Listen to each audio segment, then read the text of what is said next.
Hello, Donna. Hello, Paul. What was it like growing up with that psychic ability as a child?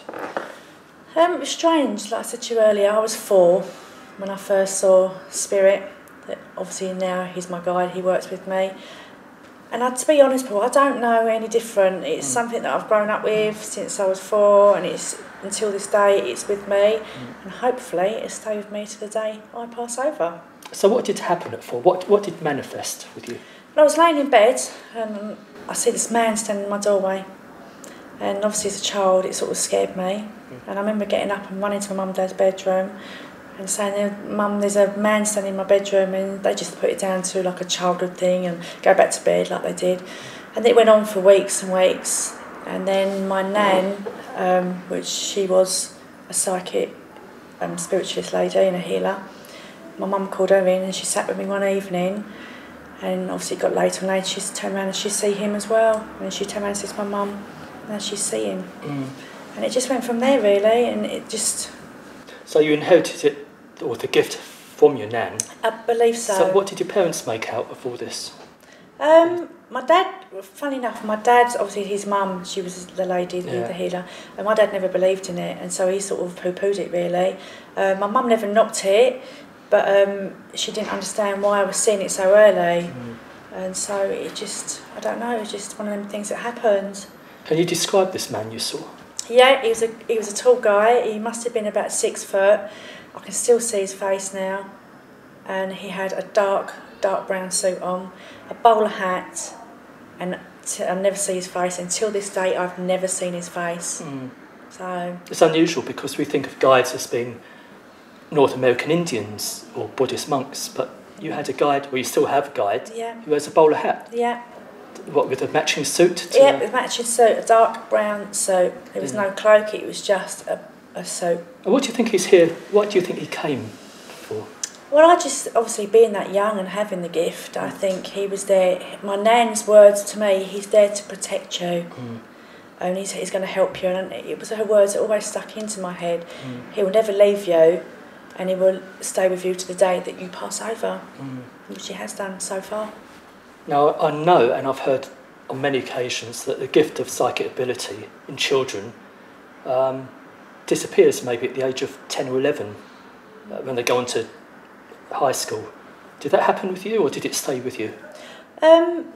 They do say, like I said before, they're children, they can from a young age to 7, but no, mine stayed with me. But obviously going to school and with friends, you don't really want to turn around and say to these friends, oh, I can see the feelings, I did that once, and because you don't want people to think, some people think, oh, you're going mad, and that's not the case. So yeah, you do put it to the side, and then obviously as you get a little bit older and you sort of become wiser, and then you start bringing it back in again.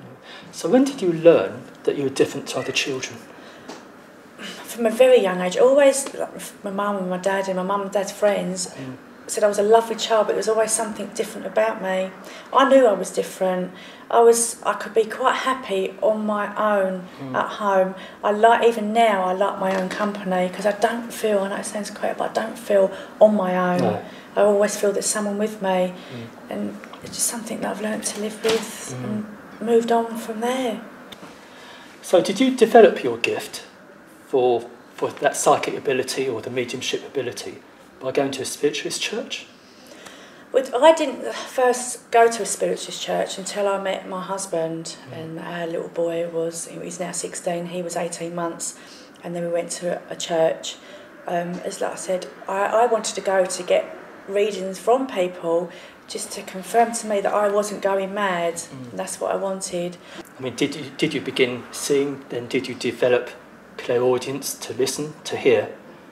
The first, as I say, when I first saw my guide, I saw, and then I got to the age of 11, and I kept, like I said, I had feelings. I used to say to friends, oh, something's going to happen today. And then, obviously, working in the places that I worked, I used to see. I never used to hear. And it just went on from there, Paul. It just moved on and on. And it is, even to this day, changing. You know, whereas I used to get a nan that come in and give me how she passed over, what she looked like before she passed over. But now what they're doing, they're giving me how they laid in their coffin before they shut the lid, God bless them. and then they're taking me back to how they looked when they were younger. So it's just hard evidence that's around them and given to me to give to their loved ones that it is who definitely we talk about. I mean, you can get anyone in, can't you, say, oh, that's a nan, that's a granddad, we've heard all this before. But when you give them what they look like, and then obviously this person's gone to see him at the chapel, what they're wearing, what they've put under the... I mean, I get a lot of what people have put under them before they shut the lid. It's changing constantly. Donna, tell me what happened when you worked at the old people's home. I'd only been there a couple of weeks, and I was on afternoon duty, and they said to me, can you take the teas upstairs? So I said, not a problem. So I had this gold tray with all the teas on them, and I know I had to go to certain rooms. And as I got halfway up the stairs, I see a lady standing there. And I know obviously being upstairs, they shouldn't have been out of bed. So I said, oh, darling, you shouldn't be out of bed. I said, I'll come and put you to bed. And there was a chairlift on the side, and it was down. So I put the gold tray on the chairlift, and I'd gone to go and get her, and she just went straight through the middle wall. Yeah. And then, I mean, I went downstairs, and I said to the matron at the time, I've just seen a lady. And I described what she looked like. Then she said, is that the lady there on the pinboard? There's a picture on the pinboard. I went, that's her. She went, no, that's Mary. She died in that room. And she said she just walks around. Lovely, lovely lady. Do you ever get frightened by what you see? Never. Never, ever. I absolutely love it. As a child, with that psychic ability, you're continuously open, I should imagine, to the spirit world. But when you sat in a circle, were you taught how to shut off from the spirit world and open up when you want to make contact? The way that the lady that I went to see in an open and closed circle, I can't really, I remember going there, but she sort of taught you, the way that she taught that says to her open, it's not the way that I use now. My way is completely different because they have obviously the third eye and everything, they open everything up. I don't do that, you know, so I do my own thing.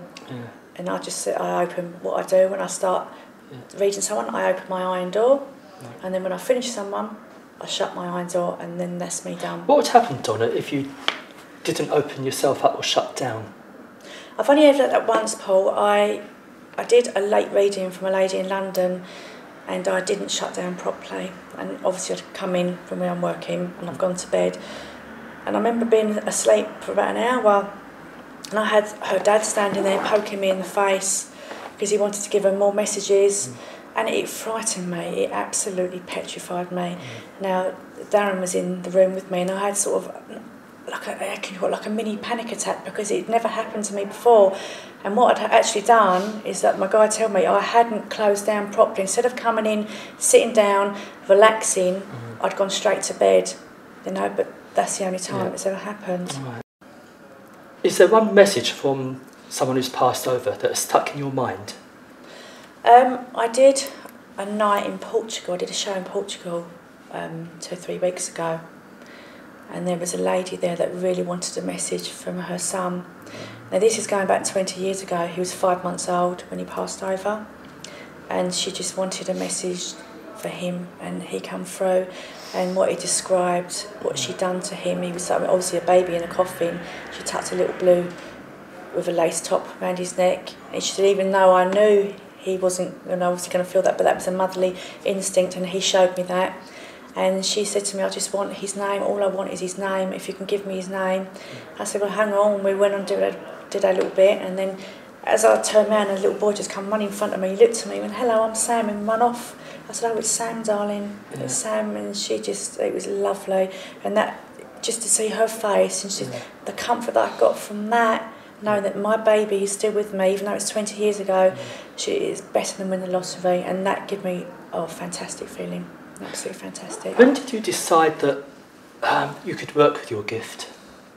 Obviously, like going along in life, and I see things and I do things. I've been working now about 3 years. I call it working. It's not. It's helping other people. I just went from there. It was one particular day. It was funny enough that the house that we live in has got an old man that walks around. He shuffles around after me, and I was speaking to the young girl that lived there. And she said to me, oh, there's something in here. And I said, yeah. I said, describe it to me. So she did. And it's from her, really. She said, oh, can you give me a reading? And I went through a bad time in my life about 5 years ago. And I knew I wasn't ready. And then it went on. and she, please give me a reading. I said, I can't. I just didn't feel ready to pursue it anymore.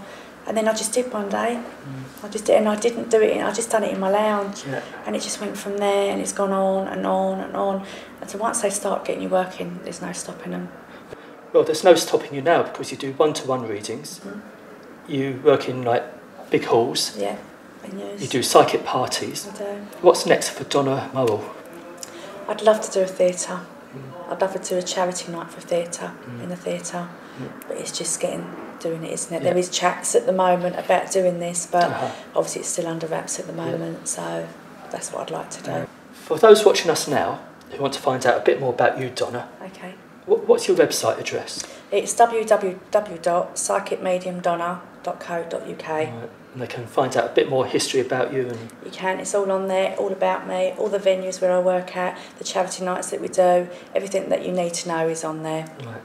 Now, also, for those who want to become involved in mediumship or want to gain that psychic ability, because I do believe it's innate in all of us, so I believe, what advice would you give them? I would say go to your nearest spiritualist church, and then from them, most spiritualist churches do circles, and they can invite you from there. Or there's people in the churches that do their own circles, and it just goes on from there. That's what I would advise to go and do. So. You have children, Donna. I have. Now you, as we said, naturally gifted psychic. Have your children shown signs of that gift as well? My oldest boy did. When we lived at our old place, he was about 18 months old, going on to 2.5, and he said to me one day, "Mummy's ladies," in their words, "Mummy, lady on my bed." And I said, "Well, just ask her to go, darling." And he said, "Off my bed," and she went, and it was a lady that passed away in the bungalow, and her name was Rita. But he got to the age of 7, and it disappeared, and he hasn't really seen anything, since then, really. So it disappeared for him, but as a child with you, it carried on. Yeah, that's it. It was different. But hopefully, they say you can progress as they get older, but I can't see it with him at the moment. You can't? No, I can't. No, not at all. Okay. Well, Donna, I wish you well for your future. Thank you. And I hope you get in the theatres. Thank you, I hope so. And spreading the word of eternal life. Lovely. It's been a pleasure meeting you. Lovely. Thank you for inviting me, Paul. Thank you. Thank you for watching another episode of the Eternal Spirit television show.